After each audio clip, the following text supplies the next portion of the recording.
Is Tamara here? No. I think you have the wrong home. That was weird. My name is Ruben Peralta from cocarecas.net. How are you guys? Fantastic, thank you. Tied up. But the first movie, I really loved it. It's one of those movies that you watch and it stays with you. This one has the same vibe. I'm not curious why deciding to tell this story in different chapters. You start. Oh, yes. So we were telling a bigger story, right? So the original movie, which we all loved, and we loved the feel, as you said, it, finished and you were left with questions. Was Liv Tyler actually alive? Was she not alive? She gasped at the end of the movie. Obviously, who are the strangers? Nobody really wants to know that. We don't even answer those questions. We just give you more insight.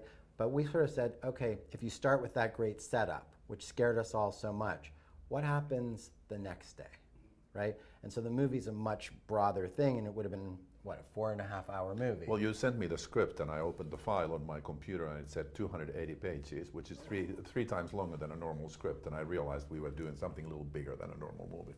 True. And so that's why. I mean, it's a much bigger story that turns into something else where you're going to follow that character and you're going to see more about what makes those type of people tick versus why they necessarily did what they did. The why is not the thing, it's just the what. And for me, it was really interesting that this was not a remake, and this was not a prequel, and this was not a sequel. This was a reimagining of the Strangers universe. I was a huge fanboy of the original movie, so I felt like this was an opportunity to really expand and give the fanboys like me what we loved about the original and give the new audience something completely new. One of the things that I love about this kind of movies is the definition of violence. This definition of we as a human have the need of have violence in our life. So what is your personal definition of, after going through the process, making this movie, do you have any new definition of why we are violent just for pleasure?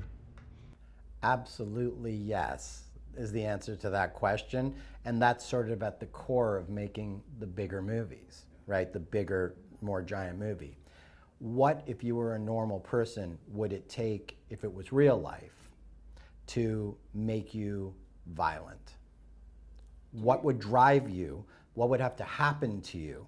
What would drive you to the point, and do you actually become violent or don't you actually become violent? That was at the core of what we talked about for what this whole movie was in the first place. So you asked an amazing question. And there's different degrees of that. Some people just do the violence for fun, as you said. They get off on it, so to speak. And I guess they say in that kind of situations, there's in nature and also with humans, there's flight or fight, and either you give up and let things happen to you, or you fight for your life. And we are examining those things in these films, and I think that's what makes it so interesting, and what makes it interesting that it's real. This is not supernatural. This is not some kind of fantastical thing. This is something that could happen to you or me, unfortunately, any day of the day, any day of the week, anywhere. Or anybody sitting in the audience. Exactly. That's what I'm saying, because people can identify, okay, what I will do in that situation. Would I wrong? Would I do the same thing? And I'm always wonder, and I don't know you guys have an answer, but why these people always cover their faces? It's like having a second persona that is violent, but I'm a normal person in my regular life. And do you have any guess why this violent situation usually is mass covered by people? That's a really interesting point. I think the natural one part of it could be that you want to conceal yourself in case somebody sees you doing these really bad things, so that people won't know who you are. And the other one is that you're playing a role. It's like you can't face your victim with your own eyes and face and everything and show who you are. But if you have a mask, you can play the part of somebody who is a complete sociopath, who has no emotion for you whatsoever, and is able to be as cruel as you could ever imagine. And I think, you know, the definition of a serial killer is somebody that, you know, kills more than 2 or 3 times and continues killing. And if you read the famous ones, Dahmer, others, they all had a ritual, right? So the mask is part of the ritual in this particular case, but that ritual could take many faces and many forms. How can we get into their mind and understand why they need that ritual? But maybe in some bizarre way, it's how they justify it. Or who they become, like you said, they become a character, they become somebody else, so they're utter reality. I'm looking forward for the next chapters because I truly love the new thing that I'm watching in these all little towns that things happen and everybody pretends that nothing happens because they all cover themselves. So I just love the things that comes to my mind when I watch these kind of movies. Yes, and I think it's interesting when you think of the society in general and a smaller microcosmos, like in our case, this small town.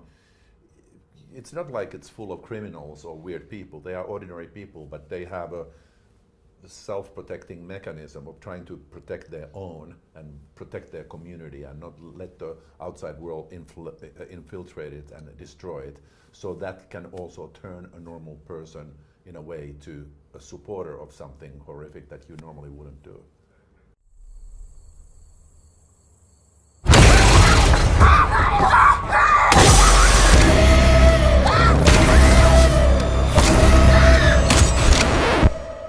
Why are you doing this to us? Because you're here.